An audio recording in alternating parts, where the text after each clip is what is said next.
അങ്ങനെ BJP ബന്ധം CPM പറഞ്ഞിട്ട് കാര്യമുണ്ടോ? എന്ത് അബദ്ധമാണ്. ഒരു കാരണവശാൽ അതൊക്കെ പഴയ ചരിത്രമാണ്. ആള് മാറിപ്പോയി. പുതിയ ആള് രാജീവ് ചന്ദ്രശേഖർ ഇപ്പം പ്രസിഡന്റ്. മനസ്സിലായില്ലേ? ഞാൻ ദേശീയ സമിതിയിലെ അംഗമാണ്. പഴയ ചരിത്രമായി പറയുന്നത്. അത് ശരിയാ. ഇനി അതൊന്നും നടക്കില്ല. കോൺഗ്രസ് അൻവറിനെ എനിക്ക് അൻവറിനെ പേടിക്കുന്നതല്ല. ഒരു കാരണവശാലും അവിടെ വിജയസാധ്യതയുള്ള സ്ഥാനാർത്ഥിയല്ല ഷൗക്കത്ത്. ഷൗക്കത്തിൻ്റെ അപ്പൻ വാപ്പ എൻ്റെ സുഹൃത്താണ്. എനിക്ക് സന്തോഷമുണ്ട് ഷൗക്കത്ത് സ്ഥാനാർത്ഥിയായത് സന്തോഷം. പക്ഷെ ഇപ്പോഴത്തെ രാഷ്ട്രീയ സാഹചര്യത്തിൽ ഷൗക്കത്തിനൊരു വിജയപ്രതീക്ഷയില്ല അവിടെ. അതതിൻ്റെ പ്രശ്നം. അത് തന്നെയല്ല, അവിടെ ജനകീയ നേതാവായിട്ടുള്ള പലരെയും മാറ്റിക്കൊണ്ടാണ് ഷൗക്കത്തിന് സീറ്റ് കൊടുത്തത്.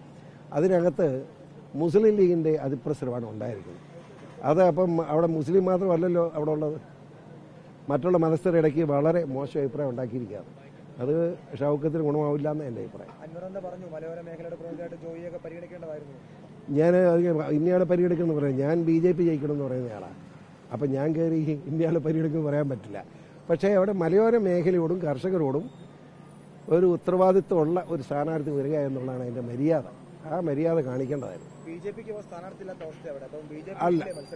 അല്ല, BJP മത്സരിക്കും എന്നുള്ളൊരു സംശയമൊന്നും വേണ്ട. BJP അതെന്താ വെച്ചാൽ ഒരു തവണ ഒരു 5000 വോട്ട് കിട്ടിയവർക്ക്, അത് കഴിഞ്ഞ് ഇപ്പം 10,000 വോട്ട് കിട്ടിയിട്ടുണ്ട്. പക്ഷേ ഇപ്പം ഒരു ചർച്ച പാർട്ടിക്കകത്തുള്ളത് ഉണ്ടായതാണ്. ഈ 6 മാസത്തേക്ക് വേണ്ടി ഒരു ഇലക്ഷൻ വേണം. എന്തിനീ ഇലക്ഷൻ? കാരണം കേരള സർക്കാർ ഈ ഇലക്ഷൻ കമ്മീഷനെ അറിയിക്കേണ്ടത് ഇത് പാടില്ല ഇലക്ഷൻ.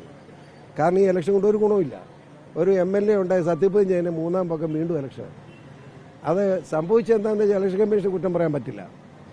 കാരണം ഇന്ത്യയിലെ മറ്റ് സംസ്ഥാനങ്ങളിലെല്ലാം ഇലക്ഷൻ പ്രക്രിയ ചെയ്യുമ്പോൾ അതുപോലെ വേക്കൻ്റായ ഒരു സ്ഥലം എന്ന നിലയിൽ നിലമ്പൂരും ഇലക്ഷൻ നടത്തിയേ പറ്റൂ. പക്ഷേ നമുക്ക് കേരള സർക്കാരിന് വേണമെങ്കിൽ സാഹചര്യം വെച്ച് ഇലക്ഷൻ മാറ്റിവെക്കണം എന്ന് പറഞ്ഞ് ഒരു കത്ത് കൊടുക്കാമായിരുന്നു. അത് കൊടുക്കാനുള്ള ധാർമ്മികത പിണറായി വിജയൻ ഉണ്ടായില്ല. പിന്നെ നമ്മൾ എന്നാ ചെയ്യാൻ? BDJസിന്റെ സ്ഥാനാർത്ഥി വരാനുള്ള സാധ്യതയുണ്ടോ? ഞാനത് പറയുന്നത് എങ്ങനെ എനിക്കറിയില്ല. അത് പാർട്ടി തിരുവനന്തപുരത്ത് ചർച്ചകൾ നടക്കുന്നുണ്ട്. BJP സ്ഥാനാർത്ഥിയെ നിർത്തിയില്ലെങ്കിൽ ആ വോട്ടുകൾ എങ്ങോട്ടേക്ക് പോകുമെന്നൊരു കൺഫ്യൂഷൻ വരില്ലേ? സ്വാഭാവികമായിട്ട് BJP സ്ഥാനാർത്ഥി നിർത്തും അല്ലെങ്കിൽ പിന്തുണ ആർക്കെങ്കിലും കൊടുക്കും, ഒരു സംശയം. അത് ചെയ്യാതിരിക്കാൻ പറ്റില്ലെന്ന്. ഒരു രാഷ്ട്രീയ പാർട്ടി രാഷ്ട്രീയ പാർട്ടി എന്ന് പറഞ്ഞാൽ മത്സരിക്കാനല്ല, പിന്നെ ഇതിന് ജനങ്ങളുടെ പിന്തുണയോടുകൂടി അധികാരത്തിൽ വരാൻ വേണ്ടിയ രാഷ്ട്രീയ പാർട്ടി. അവരെല്ലാം വീട്ടിൽ കയറി മത്സരിക്കാതിരുന്നിട്ട് എന്താ കാര്യം? മത്സരിക്കണം.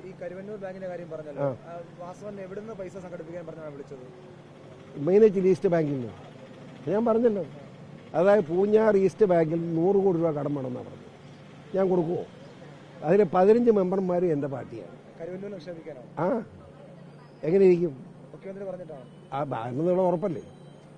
അല്ല, അത് ചർച്ച വേണ്ടല്ലോ. വാസവൻ എന്നെ നേരിട്ട് ഫോണിൽ വിളിക്കല്ലേ. പിന്നെ വിളിച്ചില്ല എന്ന് മാത്രമല്ല, ഞാൻ വാസവ തമാശ കളിക്കാമെന്ന് പറഞ്ഞു. പിന്നെ ഫോൺ വെച്ച് എന്നോട് മിണ്ടിയിട്ടേ ഇല്ല. സംശയം എന്താ? രസന്നെ. അത് കഴിഞ്ഞ് ഒരു പെട്രോൾ പമ്പ് ഉദ്ഘാടനം ഉണ്ടായി.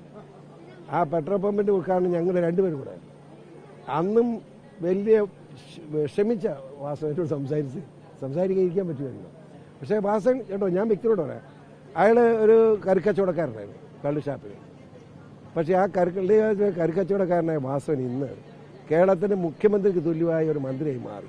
എനിക്ക് അഭിമാനമുണ്ട്. വാസവൻ്റെ വളർച്ചയിൽ അഭിമാനം കൊള്ളുന്നതായിരുന്നു. വാസവനെ അഭിനന്ദിക്കുന്നു. ഇത്രയും നല്ല നിലയിൽ വളർന്നു വന്നതിൽ എനിക്ക് അദ്ദേഹത്തോടുള്ള ആ ബന്ധം സത്യം പറയാം, അഭിമാനം തോന്നുന്നുണ്ട്. ഇത്രയും താഴെ കിടന്ന് വളർന്നു വന്ന വാസവൻ കേരളത്തിൻ്റെ ഏറ്റവും വലിയ പ്രഗത്ഭനായ മന്ത്രിയായിട്ട് മാറിയതിൽ അഭിമാനകരമാണ്. ഞാൻ അദ്ദേഹത്തെ പിന്തുണ പ്രഖ്യാപിക്കുന്നത്. അങ്ങനെ BJP ബന്ധം CPM പറഞ്ഞിട്ട് കാര്യമുണ്ടോ? എന്ത് അബദ്ധമാണ്. ഒരു കാരണവശാൽ അതൊക്കെ പഴയ ചരിത്രമാണ്. ആള് മാറിപ്പോയി. പുതിയ ആള് രാജീവ് ചന്ദ്രശേഖർ ഇപ്പം പ്രസിഡന്റ്. മനസ്സിലായില്ലേ? ഞാൻ ദേശീയ സമിതിയിലെ അംഗമാണ്. പഴയ ചരിത്രമായി പറയുന്നത്. അത് ശരിയാ. ഇനി അതൊന്നും നടക്കില്ല. ഇങ്ങനെ ഭാര്യ ബന്ധമൊക്കെ അങ്ങനെ ബന്ധമൊക്കെ പ്രഖ്യാപിച്ച് കച്ചവടമൊക്കെ ഉണ്ടായിരുന്നു. ഇനി നടക്കില്ല. ഒരു സംശയം വേണ്ട. BJPക്ക് വോട്ട് ചെയ്യാൻ, BJP പ്രവർത്തകർക്ക് വോട്ട് ചെയ്യാൻ ഒരു സ്ഥാനാർത്ഥി ഉണ്ടാവും.